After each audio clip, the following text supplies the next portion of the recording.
जिलापाल कार्यालय सम्मुखें आमरण अनशन मान्यवर हाइकोर्ट को आदेश को तुरंत कार्यकारी करने दाबी में शिक्षा सहायक चाकरी मेधा तालिकारु बाद पड़िथिबा आशायी प्रार्थी माने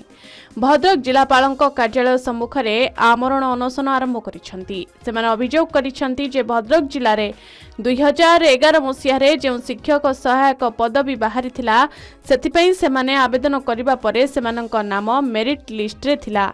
किंतु परवर्ती समय जाल सर्टिफिकेट देथिबा आवेदनकारी नाम को मेरिट लिस्ट रे रखी सेमानक नाम को मेधा तालिकारु काटी दिया जायथिला। तेणु सेमाने मान्यवर हाइकोर्ट को द्वारस्थ हेबा परे एबे मान्यवर हाइकोर्ट राय दैछंती सेमानक सपक्षरे तुरंत जाल सर्टिफिकेट दे चाकरी करथिबा लोकन को बाहर करी मेधा तालिकारु बाद पड़िथिबा आवेदनकारी को नियुक्ति देबाकू जिला शिक्षाधिकारी और जिलापाल को निर्देश देइछंती किंतु मान्यवर कोर्ट गत मार्च मासरू राय देइथिले मध्य ताहाकू कार्यकारी करा जाउ नथिबारु सेमाने अनशन करिथिबा कहबा सहित तुरंत सेमानंकू नियुक्ति देबाकू दाबी करछंती।